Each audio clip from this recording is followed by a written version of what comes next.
Are you trying to get into character art? Are you having a hard time learning how to draw? Is ZBrush a little too overwhelming? Don't you wish there was a less stressful way? I'm sure a lot of you have run into this issue.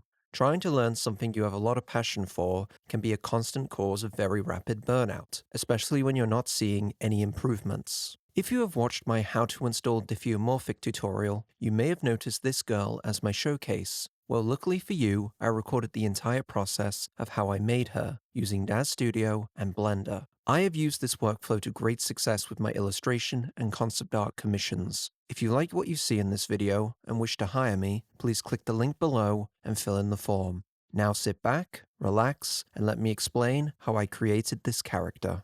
First, I opened up Google Images and just searched for student girl in cafe. Then, I opened up a PureRef file and started loading up on reference. You don't really need a wall of reference, just enough to get a basic understanding of the environment, the fashion being worn, and most importantly, the lighting being used on our subject.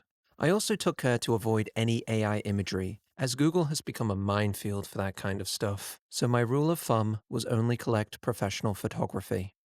Once I had enough reference, I then went searching for an actress to recreate in Daz. Luckily, I was recently watching Mike Appel's BioHelio's Trust Me video. The reason for why is because I will be emulating this lens in my next video, so stay tuned. As I was watching this demo, I couldn't help but think about how well this actress he was filming fit with the vibe I was trying to go for with this cafe scene which was floating around in my head. The whole idea being trying to convey a more romanticized time, like how I remember my time in college, becoming independent and going on my first dates and so forth, which I felt she conveyed really well. So I skipped through the video and grabbed a bunch of shots of her from different angles, the most important being a front view, side view, and a close-up of her eyes. Then I set up my PureRef file to always on top and placed it in the corner of my Daz scene. Now, the best way to describe Daz is to basically think about it as the most advanced version of The Sims character creator you have ever played. You will, however, need several add-ons installed to get the best user experience out of it. But once you have everything you need, you will pretty much have unlimited options. Now, I start off by loading a basic Genesis 9 character into my scene. I also set up the viewport to be a split view, with one camera in perspective and the other as a side-on viewer. The shape of the body wasn't really that important, as I was planning to have her wear very loose clothing. And I also wasn't trying to create a perfect bikini model, just a perfectly normal, skinny college girl. I grabbed Amelia 9's young adult body, and then applied the default feminine face to the character's head. To avoid any issues with YouTube, I also applied a basic bikini to her. I then found a nice skin texture for her, so I could view a detailed version of the character in the iRay viewport. Next, I added in a filament draw overlay, which is perfect for character creation. This tool lets you control the lighting in this specific viewport mode, so you can see more detail. Now that I'm all set up, I can start character creating. The first thing I do is get the overall shape of her head to roughly match my reference. This involved reducing its size and width slightly.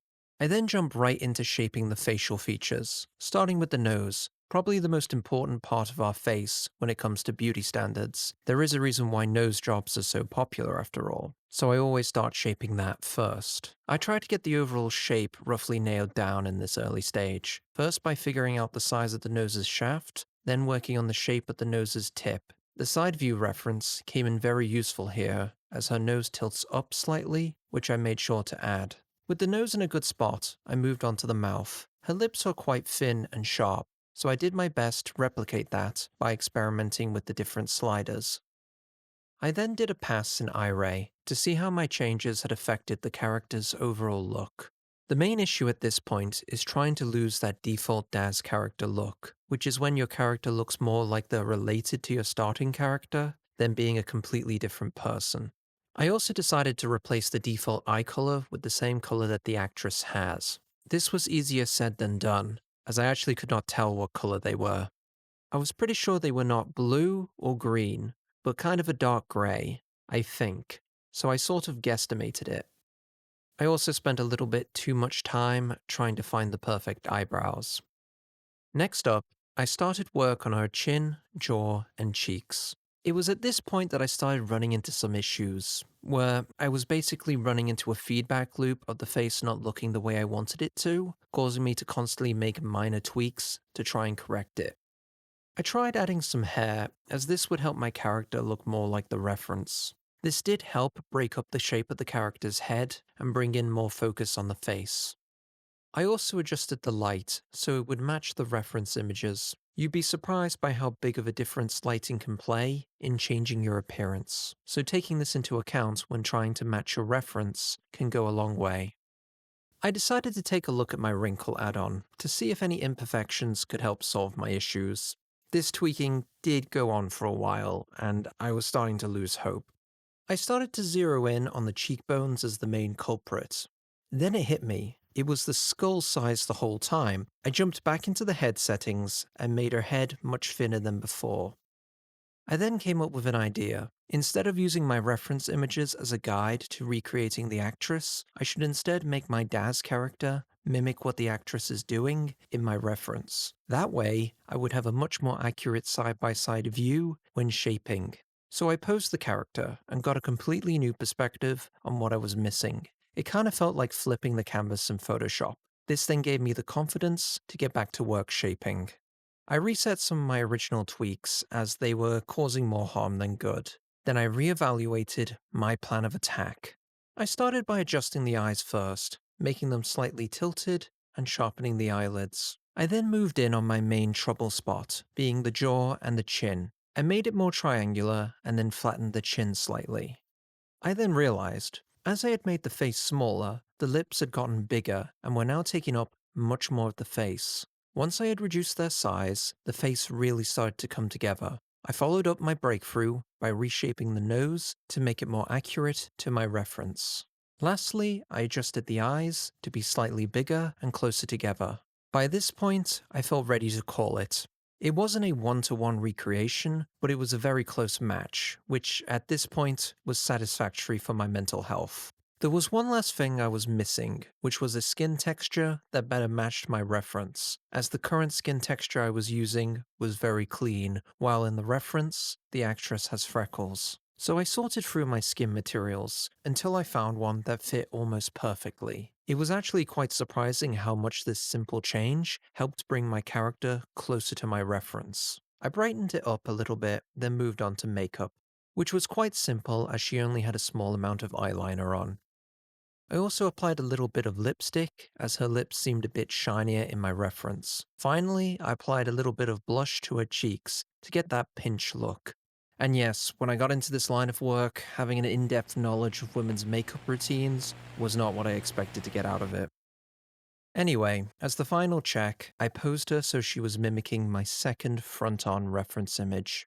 In that image, I could see some creases around her eyes begin to show, so I used my wrinkle slider to mimic them.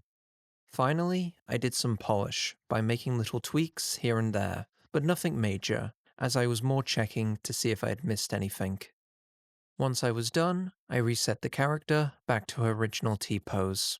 Looking over my final result, I was pretty satisfied, as I had lost the default character look and now had a character which closely matched my reference. Once I was done with that, I moved on to dressing my character. I examined my reference and picked out some styles I liked. Then, I went into my clothing library and started experimenting.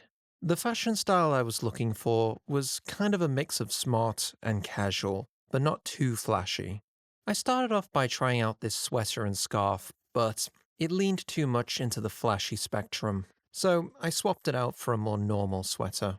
I liked this one, so I played around with the adjustment settings to get the right fit. I then did my first cloth simulation using a sitting pose. This was so I could get a good idea of how this piece of clothing would look for my cafe scene. It looked good, but I didn't just want to leave it at that. I wanted to add more, so I decided to do a little bit of kit bashing in Daz. I really like neck warmers as a style. I kind of think they're cute. And in my reference, which was definitely not AI generated, one of the girls had this oversized turtleneck collar, so I decided to add that. But I didn't have a neck warmer, so I got the next best thing. I have this dress, which has a turtleneck collar, so I applied that to her. Then, I used the material cutout settings to hide everything but the neck section on the dress. I would have used the geometry tool to delete it, but Diffeomorphic had a bug which caused an error message when trying to import it, so hiding it was the next best thing. Funnily enough, I discovered later on that geometry tool lets you hide material surfaces as well, so I learned something new. I was able to report the import bug to the devs and get it fixed, so that's that. Next, I hid all the clothing except for the dress and did a cloth simulation. Baked cloth simulations for hidden clothing will not reset, so I can basically layer different simulations on top of one another if they are having a negative impact on each other. You can also select a piece of clothing and either freeze the simulation or turn off simulation visibility. But that involves sorting through too many menus, so for me, hiding the clothing is more efficient. After the sim had finished, I added a deformer tool, so I could reposition the mesh slightly so it wasn't clinging to her neck. Next up, I couldn't help but like the look of this denim jacket hoodie on this girl, so I decided to add one to my character.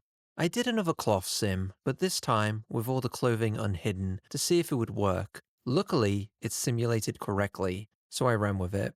Next, I needed to recreate the denim hood, so I grabbed a hoodie from my library and hid everything except the hood. In my reference, the hood attaches to the jacket's collar, while mine just goes around the neck. So attaching the hood to the jacket will have to be left for later on when I edit this character in Blender. Now that I have what I wanted fashion-wise, I now needed to set up my character for posing in Blender. So I set up what I call a sitting T-pose, which would allow me to have a baked clothing simulation while also leaving me room to pose this character in Blender. Once posed, I ran another cloth simulation. Looking at this pose, I really wasn't feeling the white pants, so I swapped them out with some denim jeans. Knowing the jacket would basically be the main piece of clothing for my character, I decided to run another clothing sim, but with just the jacket and pants, so the sweater would not impede the jacket. Once done, I started correcting the sweater to eliminate any poke-through on the jacket. To do this, I used a Daz add-on called Fit Control for Genesis 9. This greatly expands the shaping controls for any piece of clothing you apply it to, allowing you to make fine adjustments. I then played around with the clothing's colors, settling on red and blue as my two contrasting color combos. Now the character was pretty much done, but not completely done, as I now needed a default T-pose version of the character. I did this mainly because of a massive headache I ran into when trying to get the posed character with baked clothing to import into Blender, as importing a posed character will cause Blender's bone limitation modifiers to be disabled. I tried to fix this issue, but it turned into a massive wild goose chase, which I don't really want to get into. So I made a copy of my current project, then reset everything, including the cloth simulations. This T-pose version would then import into Blender without any issues. My plan was then to merge the body rig and the clothing rig together in my cafe scene. Now I needed to move everything I had made in Daz into Blender using, you guessed it, Diffeomorphic. I started with the T-posed character, as there would be several issues which I would need to fix after the import. When importing, I used the Genesis 9 preset with baked corrections turned off and body morphs turned on. I also used the extended principal material method as it offers the best node tree setup. Once the character had imported in, the first thing I had to do was remove all the excess clothing mesh which I had hidden in Daz. I then made sure all the morph controls were working correctly. I then turned on Simplify and set it to 1024 resolution, then set the lighting paths to direct light. This will prevent Blender from crashing during the editing process.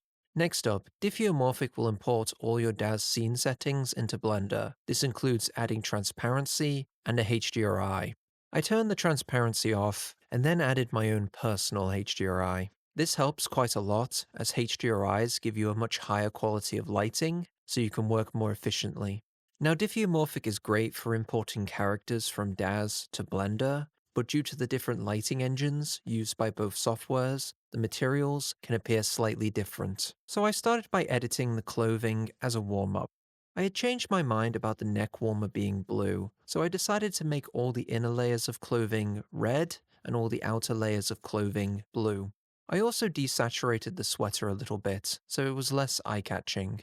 The rest of the clothing was fine as is, so I left it. I then did a HDRI pass to see how different lighting affected the overall mood of the character.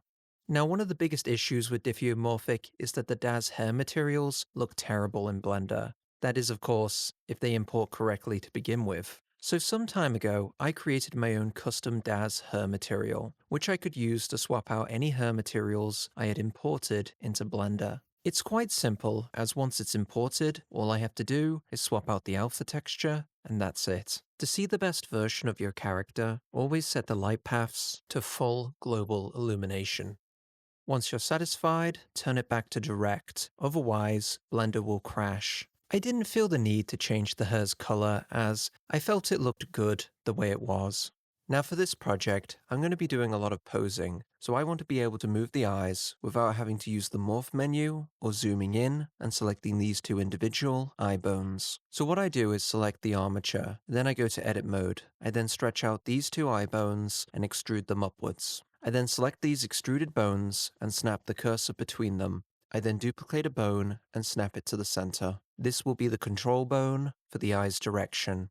I then parent the control bone to the upper neck bone. I then select these two extruded bones and parent them to the control bone. I then select one of the original eye bones and go to bone constraints.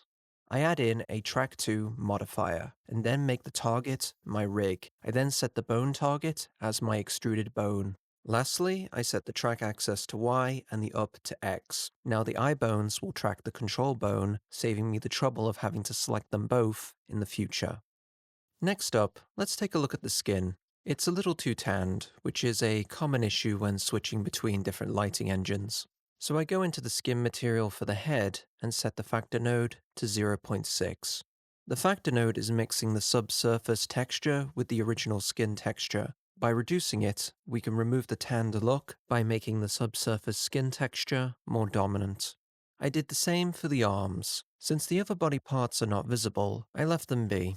The next issue I had to fix was with the eyes, which was that the roughness is too low. This means I'm losing something very important, which is eye glint. And I cannot stress enough how important eye glint is when shooting portrait shots. Without it, your characters tend to look very lifeless. So I go to the eye moisture material and set the IOR to 1.3. Lastly, and most importantly, I need to rig the character's hair. Daz has two types of hair, being D4 strands, which are a nightmare when it comes to performance, and static planes, which are way easier to work with and is what I'm using right now. The issue with static planes is that when I pose the hair won't follow the center of gravity, so I need to rig the hair to correct for this. I started by duplicating my character's neck bone and placing it around the character's head. I basically needed 4 bones, 3 for each side of the head and 1 for the fringe at the front. I then make sure to remove all the bone constraints and unlock the transform settings for these new bones. Next, I added a new layer to the bone collections called Extra Bones Hidden and added the hair bones and the eye bones to it. This would cut down on visual clutter later on. Now I needed to remove all the excess weight paint on the character's hair. This means going through every bone on the character's head and erasing the weight paint. I set the upper neck bone to have the weight paint applied at maximum intensity to the entire hair to minimize any clipping with the scalp. Now let's start weight painting. The first thing I do is select a hair bone, then grab the gradient tool and start dragging in some weights. In the beginning stage, I'm very rough with how I apply it. Once I'm done, I give it a quick stress test so I can identify any issues with how the hair is warping. Next, I need to weight paint the fringe. As it's a very specific piece of hair, trying to weight paint it manually will lead to weight paint bleeding into other sections of the hair. So what I do is go to edit mode, face select a small piece of the fringe, and then go up to select linked, and then click linked. This will select the rest of the mesh from the tiny portion I selected. I then separate select so it becomes its own object. With the fringe detached, I can now be more liberal with my weight paint corrections, as I don't need to worry about overpainting. The hair behind the ears was a little tricky, as I didn't want that to warp. I also had to keep checking for excess weight paint on the wrong sides of the hair. As I got closer to finishing, I started doing some cycles tests to see how the hair looked with realistic lighting. I also like to turn on the viewport compositor and add in the Kurihara Painterly filter node. This is great for removing some of the noise generated by the hair textures and also makes your entire model look cleaner as a whole. Make sure you turn off real-time compositing when you're done, as it will eat performance. I also noticed a small artifact in the hair, which turned out to be one of the microstrands, which had inflated when warped. So I deleted it, as well as some other strands, as it's not worth repainting everything for one tiny issue. I decided to take a break from weight painting and do a little color coding. In the Bones tab, I changed the hair bones to be the color blue, so they would be easier to select. Finally, I did some last-minute stress tests and changes. At this point, I had to call an end to this, otherwise I would never reach the next step. So I did one more hair pose and one last cycle check, which I was finally happy with. I then capped off the whole experience by making the eye control bone red, then X-ray selected the entire character and copied. I then open up a new Blender scene and import the Daz character with the baked clothing simulations. Again, I delete all the excess clothing mesh until I had the character from my Daz scene. I then remove all the bones for the hands, feet, and head, as I would not be using them for this clothing rig. Finally, I delete all the human body parts, as I would be swapping them out for my T-pose body. In Daz, I created a custom pose preset for my sitting character. Back in Blender, I purged all the unused data so I wouldn't get duplicated materials. Then, I pasted my T-pose character into my scene. I again applied all my performance settings to this Blender scene and added a HDRI. Once that was done, I copied the node trees for the edited materials onto the same materials on my clothing rig. Now I needed my T-pose character to sit in the same pose as my clothing sim character, so I opened up my custom pose folder and imported that pose onto it. Now I have two rigs, both serving different functions. I didn't need the T-pose's clothing anymore, so I unparented it and moved it to a hidden collection to serve as a backup. Now I need to optimize my character. I started by cutting off some body parts from the T-pose character. This is done by making some edge loop cuts, then face selecting and separate selecting the mesh. I then moved on to the sweater and removed a section of mesh on the character's back. Next up, I took a look at the neck warmer, which had taken some damage during the import, so I opened up sculpt mode and started smoothing out the rough edges. I had to apply the subdivision modifier to do this more effectively, but the extra polys weren't that big of a deal. I also turned on shader mode to make sure I wasn't warping any textures or removing any natural folds in the cloth. Now I needed to make this hood attached to the denim jacket. First, I split the hood in half. This will allow me to use the proportional editor to select one side of the hood without affecting the other. I then move both ends over to the jacket's collar and then tuck them in. I then smooth over the rough edges with the sculpt tool. Once I was done, I merged the hood back together. Next up, I wanted to enhance the sleeves, as I didn't like how they were overlapping the character's hands, which would make things very difficult to grab in a cafe setting. I started by edge selecting the cuffs, then pulling them back using the proportional editor tool, so I would get some natural folds in the mesh. I then went into sculpt mode and removed any clipping issues with the arms. After that, I used the cloth brush to add some folds to the sleeves. Lastly, I do another edge select on the cuffs, and then bring them down slightly so they're not hovering around the arms, but instead resting on top of them as if gravity is pulling them down. Once I was done, I looked over the result in cycles. I liked it, so I then moved over to the neck warmer. First, I didn't like how thin it was, so the first thing I did is add a solidify modifier and increase its mass. Next, I didn't want it to be clinging to the neck, so I pulled it out slightly, as if she had tugged on it. I also removed the clipping between the sweater's turtleneck and the neck warmer. Once I finished that, I activated shader mode and loaded all the textures. I then swung around the model, looking for any issues. During these checks, I discovered two, the first being that the socks had not been optimized, which was an easy fix.